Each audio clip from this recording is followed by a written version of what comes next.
Be inspired, supported, and empowered. This is the Global Healthy Living Foundation podcast network. Welcome to From Hair to There, a podcast about alopecia, where we bridge the gap between patients, healthcare professionals, and you, our listeners. We bring you diverse alopecia areata stories from around the world, highlighting the challenges and successes of living with alopecia areata and reminding you that you are never alone in this journey. Hair loss isn't just physical, it's emotional, mental, and even spiritual, and we're here to discuss it all. I'm Adam Kegley, Manager of Global Partnerships at Global Healthy Living Foundation, and your co-host for this episode. Today, I'm excited to introduce my fellow co-host, Supriya Surinder. She is someone who doesn't just speak about alopecia areata, she lives it and is a fierce patient advocate. Thank you, Adam. It's been quite the journey for me as an alopecia areata patient advocate, and I'm here to share it all. I believe that every alopecia areata patient has a unique story, and by sharing ours, we can inspire, motivate, and uplift each other. Whether you're an alopecia areata patient, a caregiver, a medical professional, or someone just wanting to learn, this podcast is for you. So tune in and let's embark on this journey from hair to there.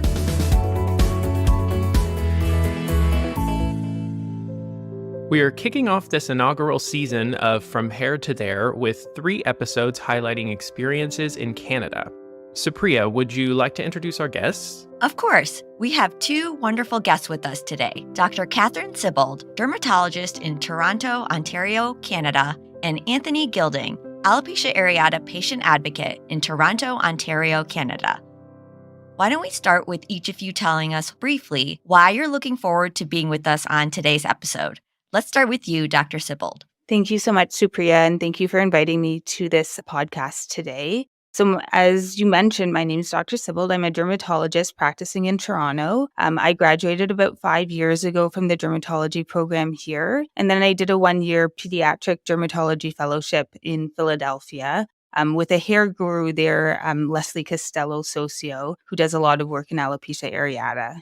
So right now, I see about 80% pediatric patients and 20% adults. And I do have a monthly alopecia areata clinic at Sick Kids, the hospital where I work mostly.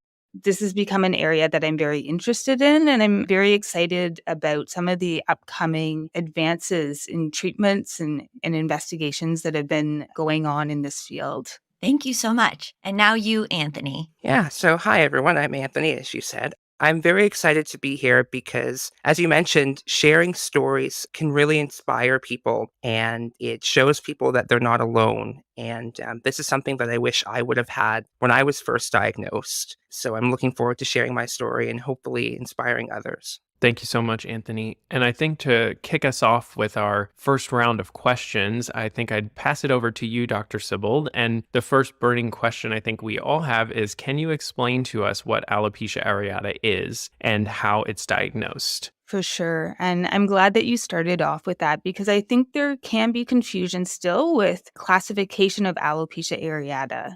So alopecia, as we all know, is just hair loss, but alopecia areata specifically refers to a condition in which your immune system is attacking the hair follicle and leading to hair loss. And it can present either patchy or full hair loss. And we actually subtype alopecia areata. So you may have heard of terms such as alopecia totalis or alopecia universalis. It is all under the umbrella of alopecia areata, but totalis is when it affects the entire head and face, and then universalis is when it also affects body hair. How we diagnose it is also something that's very important to go over because this is really a clinical diagnosis, meaning that there is no test that you can do that sort of bings and says, yes, you have alopecia areata.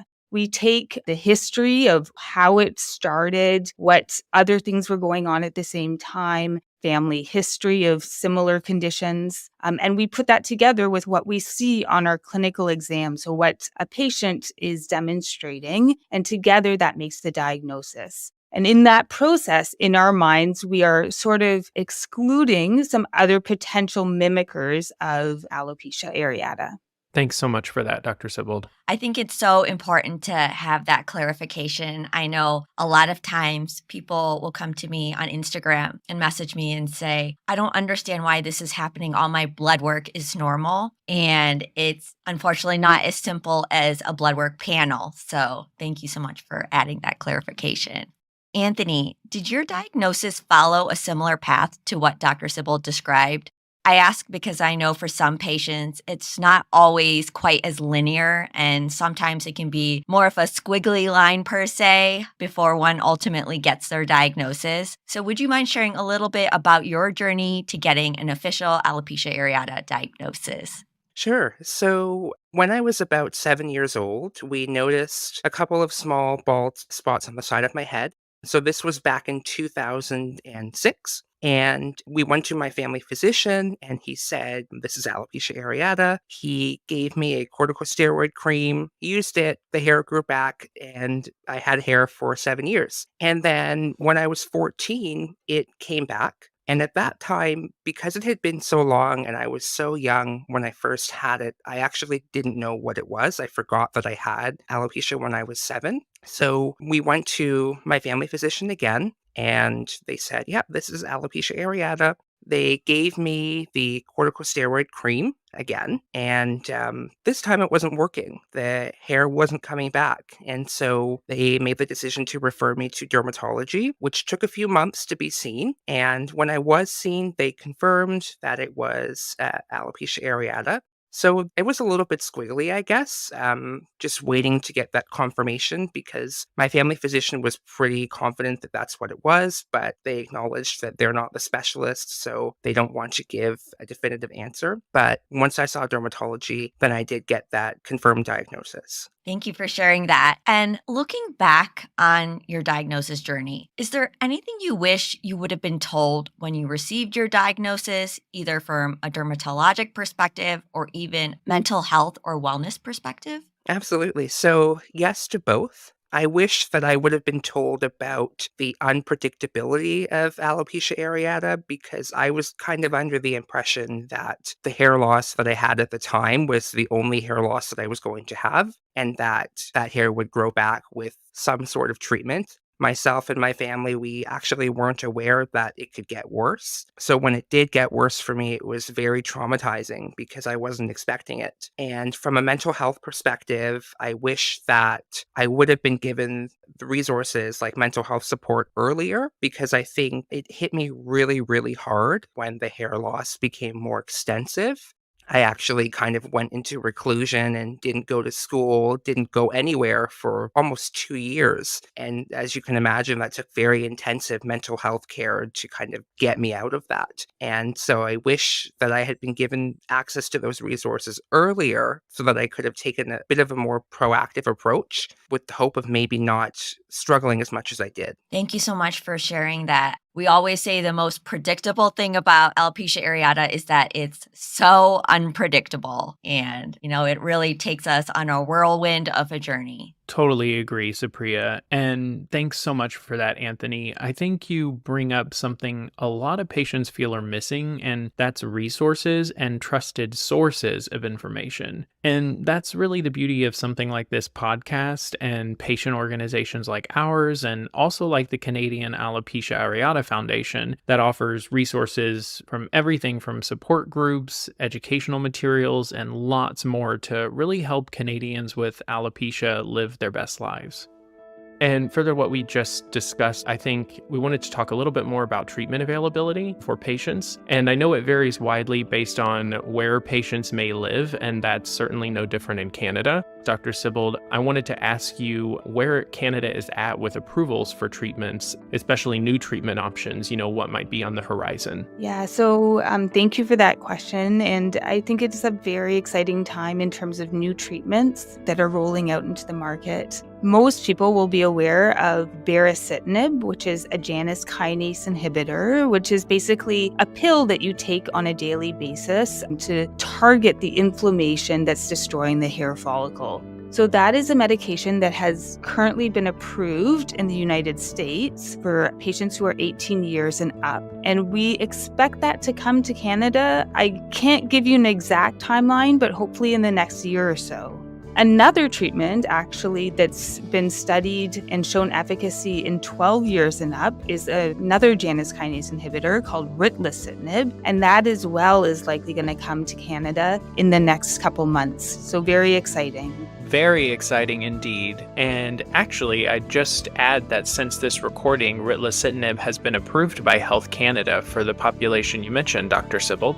It's certainly a new horizon in terms of opportunities for patients. Back to you, Anthony. So, Dr. Sibbald, we know that you're quite involved in clinical studies here in Canada right now. And I was just wondering if you can share a bit about what you're doing and what your hope is for the outcomes. For sure. These are studies that are quite dear to my heart. So there's one that's a little bit more sciencey that I'm doing right now, and one that's more focused on mental health. So the first one would be a biomarker study. And so what we're doing is we're testing the blood of people who have alopecia areata, and we're separating those people out into whether they have eczema or not. And then we're comparing them to people who have neither condition. So no inflammatory condition and no hair loss, no eczema. And we're seeing if there are any markers in the blood that could, number one, tell us like what's different about people with hair loss to help us inform treatment. And then could we use those, if there's things that are higher in the blood to monitor treatment response or side effects or target those things that are up in the blood, which we assume are contributing to the condition. So that's one study. It's actually done, and we're just working through the analysis right now. The other study is even more close to my heart in terms of something that I feel passionate about. And I think we've already mentioned it, but it's that mental health piece that is so prevalent in patients with hair loss. And so what we're doing is looking at a variety of different things that can happen to people who have hair loss. One of them is bullying. So we're doing bullying surveys of our patients. We're looking at insomnia, so problems falling asleep. And we're also looking at anxiety. And Anthony actually helped me a lot with a study that we did across Canada that was given to people who have alopecia and really showed that many people struggle with anxiety, even more so than depression, although both are prevalent. And so one part of this study that I'm doing is getting those questionnaires and finding out how common it is. But another part is actually trying out a little bit of a mindfulness app that you do every day that takes less than 5 minutes to see if targeting anxiety will help both the alopecia itself and the anxiety that's associated with it. So I think those would be my two big projects, and both exciting for me. Incredibly exciting. Thank you so much for sharing that, Dr. Sibbald. I think that brings some hope in lots of different aspects, actually, for patients, I'd imagine. For sure. And on a related note, maybe I'll ask Anthony a question,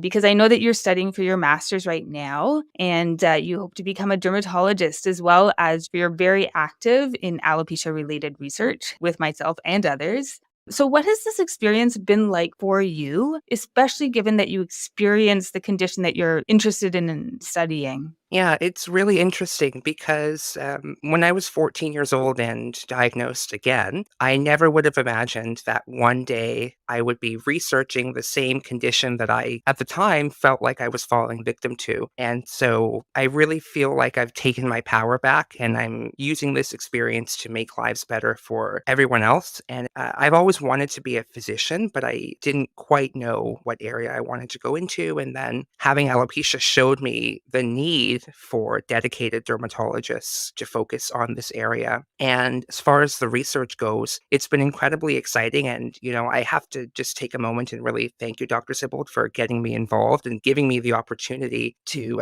conduct alopecia areata research firsthand. And because of that experience, I'm now doing so much more. So thank you for that. It's so interesting, Anthony, what you said. On another note, Supriya and I have talked to several different patients now, and what you'd said really struck a chord with me, and it made me think of the next question that I had for Dr. Sibbald, actually, which is about the differences between male and female patients. And I was wondering if you actually noticed specific differences in terms of how they might approach their condition or management of it. It's a very interesting question. And I think my answer maybe 5 or 10 years ago would have been quite different. different. I think there are still many cultures that clearly differentiate males from females, but I think we're lucky in Canada that there's much more of a melding pot of female and male roles, and also many patients who are identifying as opposite genders these days. One of the things that I definitely need to consider with my clinical cap on is pregnancy potential. And so that will affect safety of medications when I'm talking to patients. I think more so than, the availability of wigs being different for males versus females and, maybe beard loss being something that males are more concerned about would be the eyebrow loss, because over and over again, and this is obviously both males and females, it's the loss of eyebrows that sort of help to define the face that I feel has quite a big impact on people. That being said, I also, on that note, have learned that everyone is different. You can't assume that someone doesn't like their eyebrows or likes their eyebrows or, how they feel. So I think actually the most important thing is asking the person who's in front of you, the patient who's suffering from hair loss, how it's affecting them, what matters to them. If they have hair growth, does it matter more for eyelashes? Does it matter more for scalp? And having that dialogue between the two of us. Thank you so much. I remember for me, I lost my eyebrows at age 33, and I think that was so much harder than losing the hair on my head. I had no idea how much my eyebrows that I had had for almost 3 decades or a little over defined my face until they were gone. So I completely relate to that sentiment. Anthony, to build on what Dr. Sibold mentioned, I'm curious to hear your perspective as a male living with alopecia areata. I think in Canada and the US, and honestly globally, there's this misconception that alopecia is quote unquote easier for males because society tends to consider a man losing their hair more acceptable than a woman losing their hair. Personally, I think that's a really unfair assumption because it invalidates how jarring and emotional alopecia areata can be for men too. So with that, could you tell us a little bit more about your experience as a male living with alopecia areata and how you've coped with losing a piece of your physical identity? Yeah, I think that you've hit the nail right on the head. I think that society kind of normalizes any extent of baldness for men. And so when a man loses his hair, it's not looked at as a big deal. And so for me, everybody around me was kind of saying, oh, lots of men are bald. You shouldn't worry about it. You're fine. And some people were saying it to try and comfort me, but I would actually argue that it was doing the opposite. Because as you said, it really was invalidating my feelings and it was making me feel like I was overreacting almost. But in reality, I really, really struggled. And as Dr. Sibold mentioned, for me especially, losing my eyebrows was the most difficult part. And I would always say to people, okay, yes, there are lots of men who are bald, but how many men do you see with no eyebrows? And so often when I said that, then they wouldn't have anything else to say. And yeah, I think for me, how I coped was it was really having the support of my family and my friends, and especially my dermatologist at the time. She was incredibly helpful. And mental health care, especially, was kind of what I needed to get me out of that reclusion that I mentioned earlier. And so my advice to anybody who, especially men with alopecia areata, is to seek that mental health care early. There's a lot of stigma associated with getting mental health care, but it really does help, and there's nothing wrong with getting it. I love that. Thank you for sharing that. I think that's so important. The one thing I always say is that even though it's hair, so many people minimize it and try to make it feel like your emotions involved with it aren't important because outsiders looking in just consider it a physical aspect of you. But us that have gone through this journey really understand the emotional aspect. And anybody that's struggling, just know that your emotions are valid. Anything that you're feeling is important, and you really deserve to be able to prioritize taking care of that aspect of yourself. I couldn't agree more, Supriya. I think Anthony really hit the nail on the head, so to speak. And the connection to mental well-being and the effects that alopecia areata has on someone's mental and emotional well-being, it's something that I think has come up a lot already in this episode. And it just speaks to the inherent connection of someone living with the condition and also their mental and emotional health. And it's something that we also dive into in detail in a future episode, actually, with a clinical psychologist, Dr. Lori Troy Ferguson and other patient guests. So we're really excited about that. But I think to build on what Anthony was saying, and I think it's really, really important in regards to how a provider may approach this situation as well, because it's such a sensitive topic. And I was wondering if you, Dr. Sibold, a question for you would be, how do you ensure patients, psychologic safety and kind of mental and emotional well-being, kind of curate a safe environment for them to speak about what's going on and be willing to hear about options maybe for treatment, or to help them just confidently make a decision so they feel comfortable in whatever decision they make, whether that's treatment or something else? For sure. Thank you for that question. I am still working on this myself. And so I don't have the perfect answer. But one of the things I really like about having a specialty clinic is it allows me to see what I see in that clinic is just patients who are newly diagnosed to me. And it gives me a little bit more time. We have a dedicated social worker who's in that clinic. And so for every single patient, we discuss it as a group and we go in there. And I'm very cognizant of normalizing the anxiety that I think is present in every single patient that I see. And so I put that up front. And, the struggle with children as well is that it affects the whole family unit. And so there's parental anxiety and consequences as well. And so addressing both of those up front and then making it very clear that, number one, I want to make sure that we address that mental health piece. And that's why the social worker is there. And then she stays back and speaks with them a little bit more about resources available to help with the mental health piece. And then also to make sure that they're aware that I'm there as their clinician to help,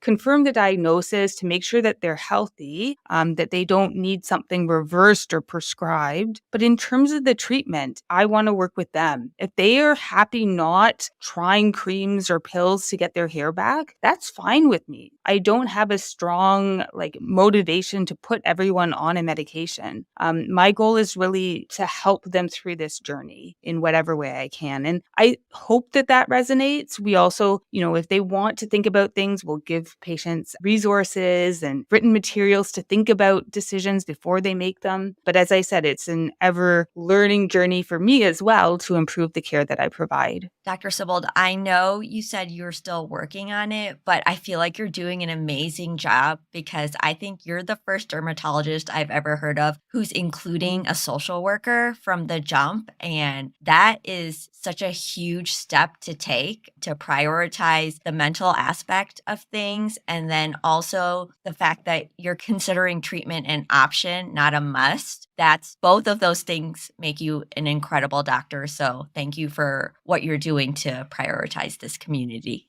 Dr. Sibold, as a follow-up to that with what you mentioned, what kind of factors should come into play when deciding whether or not to treat alopecia and go on a treatment? What do you consider in that? So it's always a very careful discussion about the side effects and the benefits. So, there are side effects from any treatment that you take, whether that's something that you're putting on the scalp that could cause irritation. All of these Janus kinase inhibitors do have some side effects, and many of them are rare, but that's a discussion that we definitely need to consider when we're thinking about right now a medication that you probably need to take long term. And because of that fact that we're seeing when you stop medications, the hair falls out. So I think there's many different factors, which is why I think it must be like a joint decision between the patient and the clinician prescribing to understand that whole puzzle of side effects, benefits, what to expect. Thanks for that. Anthony, with all that we've discussed in mind, what do you think has been the biggest impact alopecia areata has had on you? And how have you overcome any hurdles that you've experienced throughout your hair loss journey? So I think for me, growing up, I was always a little bit shy, but once I developed alopecia areata, it really hindered my ability to present myself in public. I was very nervous about how people would perceive me and, what they would say about me. And I think that was the biggest impact, was just my ability to kind of socialize with others and to live my life essentially. And while mental health care certainly was pivotal in me rising above that, I think the other thing that it was a little bit of a revelation that I had. I just realized that, as difficult as this is, life is going to continue whether I want it to or not. And so I can choose to be a victim and kind of wallow in my sadness, or I can do something about it. So getting that mental health care was the first step, but I think a lot of introspection and figuring out who I was as a person and realizing that alopecia doesn't have to stop me from being the human being that I want to be and doing what I want to do. And so that realization allowed me to slowly but surely get back into living my life. Although I finished my high school diploma from home, I did finish, and I went to university, which when I was first diagnosed, I didn't think I'd be able to do, but I did it, and I graduated, and now I'm doing my master's and one day medical school. So I think just realizing that you can be whoever you want to be, irrespective of alopecia areata. It doesn't have to be the thing that stops you. And in my case, it's the thing that actually motivates me to keep going. Such an incredible response. I think it perfectly encapsulates everything that we've discussed today, actually, is about not letting the condition stop you from doing and being who you are and pursuing that to the fullest. And I think, in that regard, as we come to a close with our two wonderful guests here, I just ask Dr. Sybil a last question is, what is one word or phrase of advice you would want our listeners and fellow alopecia areata patients in Canada and around the world to remember? That is such a hard question to answer. I'll definitely go with a phrase. And I would say that, unfortunately, it's never a good thing to be diagnosed with a condition. But if you're going to be diagnosed with alopecia areata, now is a good time. It is exciting in terms of treatment options, but also that concept of if you don't want your hair to regrow, it's also an exciting time because we're recognizing more and more how we can live with the disease and not just have it affect us, as Anthony so beautifully said. Such a great response. Thanks for that. Anthony, same question for you. What would be your one word or phrase of advice our listeners and alopecia areata patients should keep in mind? Yeah, I know you said one word, but it's kind of a two-parter. So the first, I would just reiterate what I said about alopecia areata doesn't have to be the thing that stops your life. You can be whoever you want to be. You can do whatever you want to do with or without hair. And then the second piece would be that you're not alone. I think alopecia areata, when you're first diagnosed, you feel incredibly alone because it's not something that we see too often in public. But do know that you're not alone. There are resources out there for you. And even though you may not see that many people with alopecia areata, there are plenty of us. And so you don't have to be alone in this journey. Thank you. As I hear your story throughout this entire podcast, I think about when people say life can either happen to you or for you. And it seems to me for you said, okay, alopecia areata happened to me, but now I'm going to make it happen for me. And you've really taken the control back. You've become a force in this space and you're on the forefront of changing the landscape for the options available to the community. And that's truly incredible. I'm really proud of you and proud to know you and honored to have been able to connect with you on this podcast. Thank you so much. Thank you so much, Dr. Sibold and Anthony, for joining us today. It was truly an incredible episode and so much valuable information to share with the community. We really appreciate your time and just can't wait to share this with the world. Thank you so much for having us and for all your work in this area as well. I think the podcast is a great option to reach out to patients. Yes, thank you. It's really been an honor and a pleasure to be here today with all of you. And I can only second what Supriya said. Thank you both so very much for joining us. And I'd actually like to ask Supriya as a very last question of the episode, which would be your takeaway. What is your takeaway from today? Yes, I've been taking notes this entire episode as well, and so many things. I think my biggest takeaway is one, how exciting it is to see the landscape of alopecia areata change. I know when I was diagnosed in 2015, everything just felt so hopeless. Nothing had been approved yet. Everything was up in the air. And so I felt like there were no options available to me. And hearing Dr. Sybil talk, it's so exciting to know that when somebody gets their diagnosis now, that their options are viable and exciting and there's a lot more choice involved in what the future of alopecia areata looks like. So it warms my heart and makes me pumped to see what's going to happen in the next 5, 10, 15 years. I can't even imagine, but I love it. And just to reiterate what I said about Anthony, I just felt very inspired by everything he said. And I love that he took this condition that happened to him and has made a career out of it and is now the voice of our community and helping change what happens for us in the future. And that to me is just so amazing. And that brings us to the end of this episode of From Hair to There, a podcast about alopecia. This podcast was made possible with support from Pfizer Canada. We hope the stories, insights, and voices we've shared have touched you, educated you, and made your journey a little brighter. Living with alopecia areata is more than just hair. It's about resilience, identity, and community. And together, we're building that community one story at a time. If our words resonated with you, please take a moment to rate us, leave us a glowing review, and share this podcast with your friends, family, and networks. Every share amplifies our voice and helps someone out there feel understood. And if you have any questions, comments, or episode topic ideas, you can email us at podcast@ghlf.org. And remember, whether you're on the path of acceptance, seeking treatments, or anywhere in between, we're with you, from hair to there. Be inspired, supported, and empowered. This is the Global Healthy Living Foundation Podcast Network.